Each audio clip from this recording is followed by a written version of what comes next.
So One Piece chapter 1000 came out the other day, and there's a lot of really cool things about that chapter. You know, you got the hype fight setups, Luffy knocking out Kaido, you got Marco the Phoenix up there, you got the Ace flashback.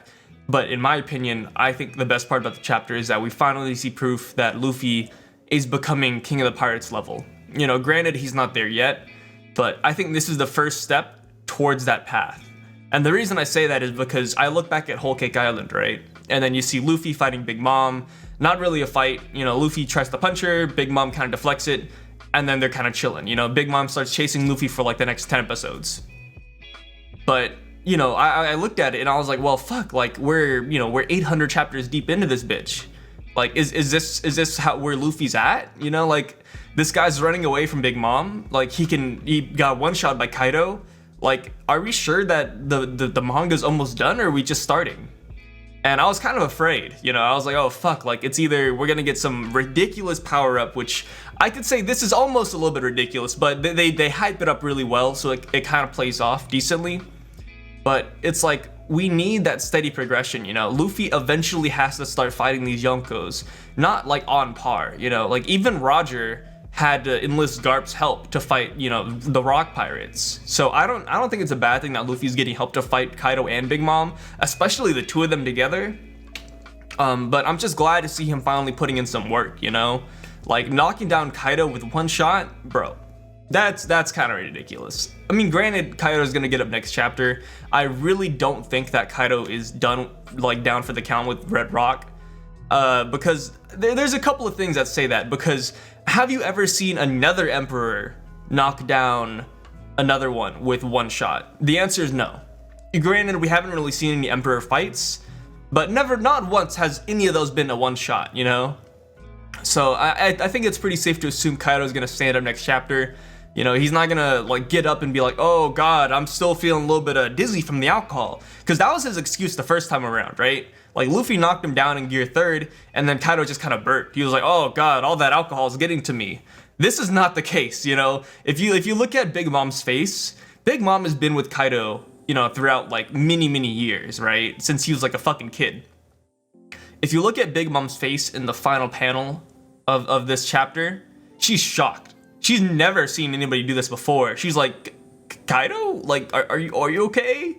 Like, the look of shock on her face is such huge payoff, because Big Mom and Kaido, throughout this entire arc, and even Whole Cake Island, really, they've been on this really high fucking horse. They've been on the fucking giraffe, man. And then to see Luffy coming down and just like knock Kaido down in one hit, bro, that's too good. And then you see the panel where the fist hits Kaido's face. That shit, it looked like Luffy had the quake fruit. Like where's Whitebeard up in this bitch? I know he's like borrowing Ace's power here, but fuck, is he borrowing Kaido's too? Because that man, or fucking Whitebeard, because like that man looked like he was being shattered out of existence. It was really cool to see. I thought it was really well drawn. The build up towards that final punch is really well done. Last chapter we did get that Ace flashback, and my speculation was that we'd see like a new Ace move, which we did. But granted, I thought it was gonna be in like Gear 4th or Gear 5th, but the fact that this was Gear 3rd, yo, I think Gear 3rd just got a huge fucking buff. It's always got a huge buff ever since Haki was introduced, but now that he has Red Rock, bro, like that's ridiculous. Cause, you know, Red Hawk for Gear 2nd was a huge game changer. Like that shit, well, granted, I know the movies aren't exactly canon, but that shit knocked out World in the movie, you know? Like Red Hawk, that shit is a game changer. So Red Rock, ooh. Whew. Also, I just phased my cat into existence, by the way, so you're welcome. But anyways, yeah, on to the chapter. I'm gonna start talking about the other aspects. You know, we'll get to the hype part later. But first off, we got a huge fucking feat from Marco. So, you know, the past couple of chapters, people are wondering what's Marco's role gonna be in this entire Wano arc. I thought that he was just gonna like hold off King. He might fight that guy, and they might be like, okay, Marco, we'll save it for another day. You know, we're too equal, you know, I gotta go save Kaido, you gotta go help the Straw Hats, I'll see you later. That's not what happened. Granted, that's probably gonna happen later on, but right now, Marco is pulling out the stunts, man. This guy doesn't even look like he's struggling. It could be like the fucking eyes he has, but Marco's holding back King with one hand, right? You know, if that was happening by itself, I'd be like, oh, that's pretty cool. You know, he's kind of stronger than King. First Division Commander versus Yonko Commander. You know, pretty equal playing field. Same title. But he's holding back King. And he's holding back fucking Queen. Same panel. At the same time. Not even phased. Queen and King, I don't know if they're struggling hard. But they're just letting Marco go at it, bro. He's like a goth girl. They're just being choked out, man. I don't know. That shit's wild, dude. I didn't think Marco would be that strong. I guess we should have assumed the rage of losing a loved one in any anime and manga essentially doubles your power. The fact that he not just lost Ace, but he lost Whitebeard, Marco probably got like a quadruple power up, honestly. We didn't even see this man. And the funny thing is that Marco doesn't look that strong from first glance, because he's just a derpy looking phoenix, in my opinion.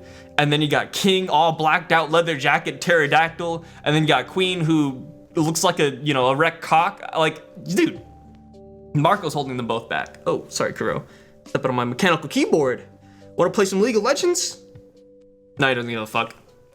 But yeah, that was a pretty cool feat. I think that was kind of ridiculous. I don't know. I honestly don't think he's going to fight Queen and King. He might fight King by himself. But as far as Queen goes, I still think that somebody else is going to fight them. I'm just holding out the hope. Because when it comes to like high tier fights, like Yonko commanders or admirals fighting each other, Oda does a thing where like he's like, hey guys, this is the start of the fight. Isn't that cool? And then you cut back a couple chapters later and they're like fist bumping. They're like, I'll catch you later. You know, or it's like, oh, I beat you. Like, you just skipped the entire fight.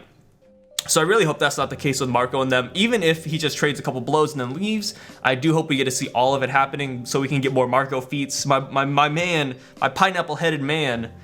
But yeah, anyways, the next part of the chapter, we get the Ace and Yamato flashback, which it's honestly just hype for the Ace attack. I don't think anything was too revolutionary in there. We get more, more signs that Yamato's gonna be the next Nakama because she believes in Luffy. She'd never make fun of him. They're literally just piling on the reasons why Yamato should be Nakama. Like that's 100% it. She aspires to be Odin, and Odin was inspired by the Pirate King's words of saying that he's gonna become Pirate King. And the fact that Luffy said the exact same words that inspired Odin, I'm 99% sure that's inspiring Yamato to join the crew too. Just throwing that out there. So I'm pretty sure she's gonna be Nakama. So that's why I'm also hoping she does get a pretty decent fight this chapter or this arc. Mainly because it's like we need some Yamato feats. We know she one shot ulti and that's really cool. But I want to see her push. I want to see her push to the limits. Same with Jinbei. Like we know these guys are strong, but we just haven't seen them push to their limits. And same with Sanji and Zoro. Like, dude, when was the last time we had a good Sanji and Zoro fight? Or any Straw Hat fight, honestly, minus Luffy. But yeah, I don't know. I'm pretty excited. I think a lot of hype things can happen. We still got a lot of players in the game. And 5 of our dudes are up on the rooftop fighting Big Mom and Kaido. We got Law, we got Killer, Kid, Zoro, and Luffy. And honestly, I don't think that's enough. I honestly think we're going to get Drake up there. We're going to get Hawkins up there. And I'm on the fence, but I do believe Apu is gonna show up there. And the reason why is because it's solely because he's a supernova, right? Like, I don't have any concrete evidence. I didn't read this in the stars. It's just because the fact that Apu is also a supernova that I think he's gonna show up there. But that man got one shot by Zoro. He got one shot by fucking, Drake. Like, can Apu even fight right now? Like, I've never seen a man die like twice in one arc. But yeah, I don't know. He's the one guy I'm on the fence about, but I do feel like he will break the leash of Kaido, or break Kaido's leash here in a little bit, because Queen hasn't exactly been treating the man right so far. I doubt Apu's the happiest guy out there right now. We got Kinemon and the rest just fucking, dying on the floor. I don't think they're gonna come back. Unfortunately, it was an off-screen fight. We saw the beginning portions, but the rest was off-screen. And then Law took him to the bottom, which I think was a really good touch. The fact that Luffy goes to Kinemon and he's like, hey, like, it's okay. Like, I got this, Law, take him down, we're chilling. We're gonna beat up Kaido and Big Mom for you. And the fact that they didn't show Law's face at all, I thought was a really good touch. That was really fucking sincere, because Law doesn't get emotional. Law, the only time we've seen that man emotional is when Corazon died, right? And we've never seen him really cry afterwards. But right now, right now, dude, you don't see Law's face. And the reason why is because I bet this man's hurt. Because just like Luffy, Law met Kinemon in the rest the same time as Luffy. He's been through everything with him, you know? He's seen all this buildup for Wano. He's seen the samurais want to defeat Kaido. He's gathered them up together. And the fact that they failed, and Kinemon's bawling his eyes out saying, yo, like, I can't face Odin right now, man. Like, if we die and go up there, like, I don't want to see that man, because how can I look at him and say, hey, I lost that fight that you predicted 20 years we'd win in, you know? And I love the fact that they didn't show Law's face. I don't know. That was a really good touch. But yeah, that happens, you know, Luffy pulling out the stops. We get the flashback buildup. That's how you know a major fight is starting. When you see the flashback buildup, it's game over. That last happened with Doflamingo. You know, we got all the people at Dressrosa. You know, we got the slaves and everything over there, the toys, the tantatas. Like, you got everything to build up the Luffy versus Doflamingo fight. We're getting all the buildup for the best fight against Big Mom and Kaido. And I love the way they set this up too, with the supernovas fighting them, because this is exactly what happened with Bullet. During Bullet's movie, we have, you know, all the supernovas versus him, and they're all going at him one by one. They're all pulling out all the stops. And that is what I am predicting for Big Mom versus Kaido. Like, that shit's gonna be intense, man. I don't know. Who do you think is gonna fight who? I think something is gonna happen to pull one of them out of commission. I think Big Mom is gonna be taken out of this equation somehow. I don't know how. Maybe Marco's gonna go up and be like, hey, Big Mom, I have a score to settle with you, even though I'm pretty sure they don't. I just don't feel like Big Mom's gonna be a final fighter in this. But yeah, anyways, let me know what you guys think in the comments down below. I'll catch y'all next chapter, and yeah, see you later.